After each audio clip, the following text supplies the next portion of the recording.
Wealth inequality occurs when the wealthiest 1% control a disproportionate share of resources, often through investments, real estate, and business.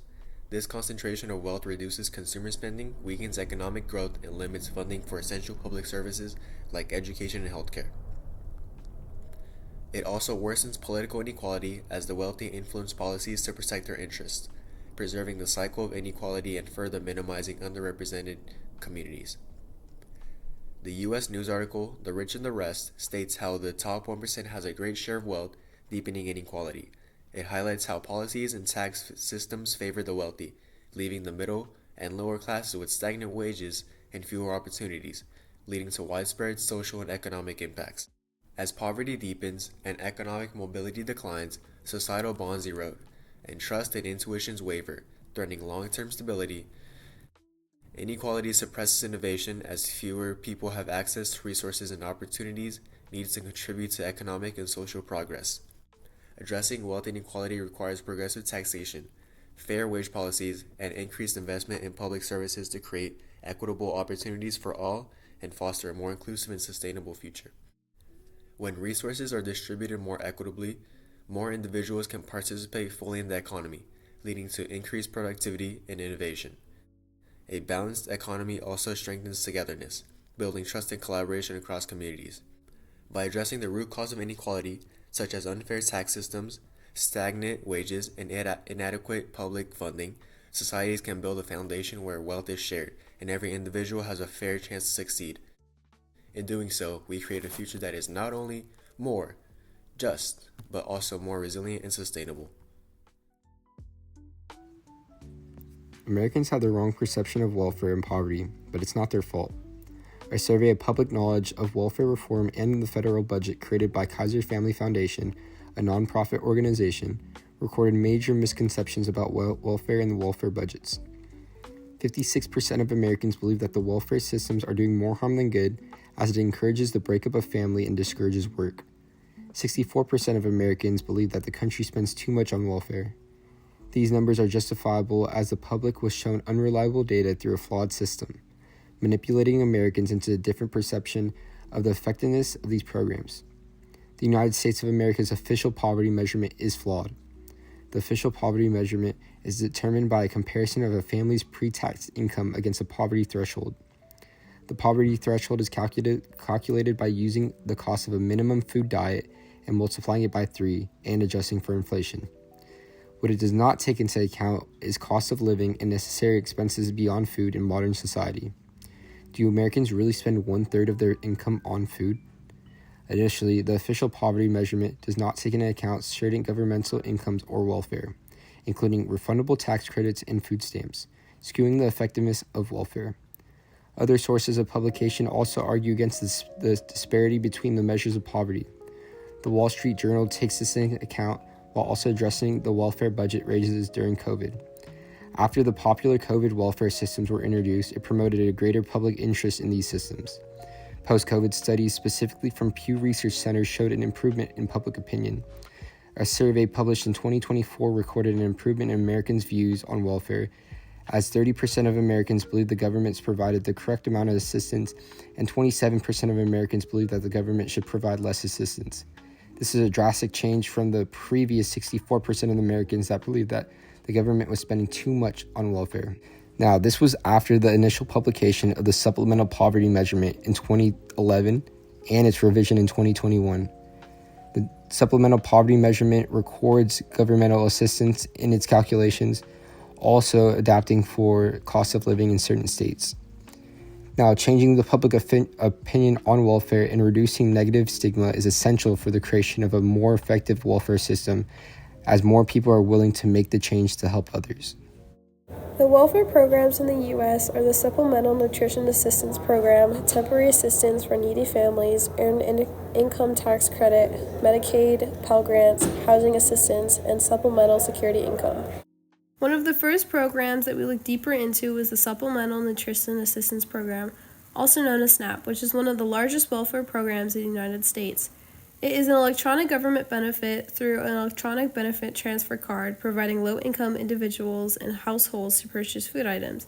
SNAP is serving over 40 million Americans, or roughly 40% of the U.S. population. according to the U.S. Department of Agriculture. While SNAP does play a big role in reducing food insecurity, it also faces criticism and challenges.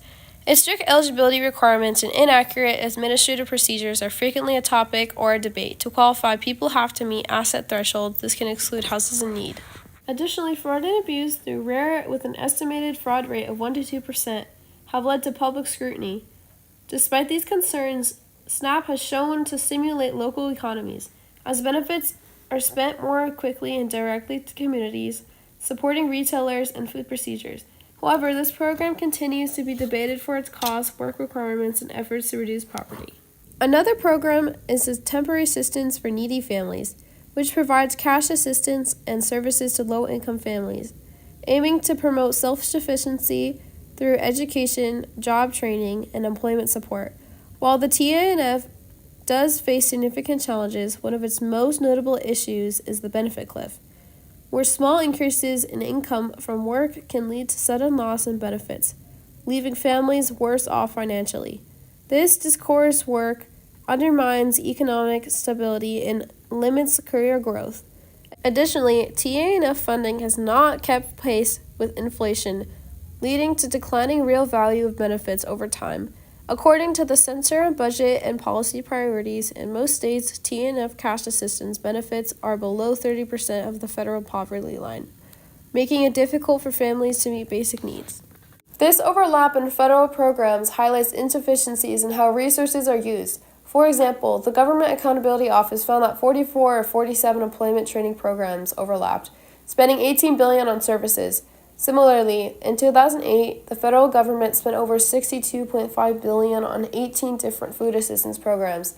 These overlaps create administrative redundancies, increase costs, and make it harder for people to navigate the system.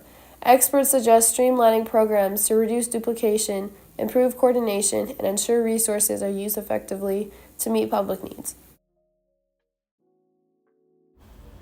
Another program we researched was the EITC, which stands for Earned Income Tax Credit, and this specific welfare program specializes in providing tax breaks and refunds for workers at both part-time and full-time. Eligibility for this program is determined by states as well as by the federal government. According to California's Franchise Tax Board, some of the basic eligibility requirements are very attainable for California residents, and up to 80% of people eligible take advantage of the tax returns from this program. Because this program is easily accessible, it allows for people to abuse the outcomes that come with EITC. An important error that comes with EITC is it is reported that people overclaim so they receive more than they would, and to try to stop this, the IRS has banned people from receiving benefits when they are caught doing this. Additionally, this welfare system is one of the few that is considered a phase-in program that requires participants to have a certain income to attain benefits, but the lowest earners who should receive the most benefits actually get the least amount of help. According to the National Library of Medicine, the phase-in design affects people with limited earnings and decreases their health, which is known as the poverty health trap caused by welfare systems that link low incomes and health issues. SSI, or Supplemental Security Income, is another welfare program that specifically helps older people and people with disabilities who have low income and resources. An issue with this welfare system is that the system has not been updated in years, and the amount of money given to the low-income people is not enough to support them in the current economy. According to the Center on Budget and Policy Priorities, because the system hasn't been updated, low-income people and people with disabilities are not able to afford their everyday expenses, such as food, rent, and other essentials. Because this system benefits more than 72.5 million Americans stated by the SSA, it is necessary for it to be updated as soon as possible to better the general welfare of the people receiving these benefits. While there are a wide variety of past welfare programs or reforms, Bill Clinton's reform had many successful components that we can learn from. His welfare reform included the creation of the Temporary Assistance for Needy Families, which aimed to prevent welfare dependency. In order to reduce this dependency, two key factors were used. These factors included time limits for receiving benefits, as well as job or volunteer requirements to qualify for benefits. According to Robert Moffat, professor of economics at Johns Hopkins University, research on the effects of the reform have shown reductions in both welfare caseloads and government expenditures. Additionally, the job requirements implemented by TANF have shown to greatly benefit families, especially single mothers. As shown in national survey data from the U.S. Census Bureau, By 2000, the percentage of single mothers with a job reached an all-time high, showing that the decline in welfare roles led to a substantial increase in employment. Not only have these work requirements shown to be effective in increasing employment, but they are also greatly favored by the public. In a 2023 national poll conducted by the Center of Excellence in Polling, 75% of respondents supported requiring able-bodied adults with no children at home to work, train, or volunteer at least 20 hours a week in order to be eligible to receive cash welfare benefits. While the work requirements and temporary benefits of TANF have shown to be successful, there are still some roadblocks that need to be resolved. In a 2005 case study of local welfare programs conducted by the Western Michigan University Journal of Sociology and Social Welfare, it was found that West Virginia had many welfare clients that had been placed in unpaid community service jobs, and that nearly 2/3 of all recipients continued to receive benefits without participating in any work-related activities. Learning from this, we can make sure to implement mandatory, stricter work requirements that will need to be proven by the recipient of welfare benefits. Our solution aims to continue the success of the TANF program while addressing benefit cliffs, the fallout of benefits leaving people in worse situations than if they were to stay in welfare, and potentially condensing programs to reduce overlap in spending. TANF could have better careers for people and place them in a pathway for growth instead of giving them dead-end jobs. For example, having a pathway for the medical field starting with a baseline job would attract lots of attention. It would show recipients the potential for growth and encourage people in need to stay with a career. Implementing a gradual benefit reduction that disregards current earnings would limit the fallout of benefit cliffs. The benefits would taper off gradually instead of ending abruptly. Additionally, by disregarding current earnings, it would provide a more stable transition. Our system will consider the transition period as soon as someone received the job. They would keep their current welfare supplement, but every month after getting a job, their welfare stipend would decline by 30%, rather than basing their supplement by income. This structure is essential in preparing recipients of welfare for the drop. By implementing these additions into the TANF program, we could reduce the effects of poverty and improve welfare in America.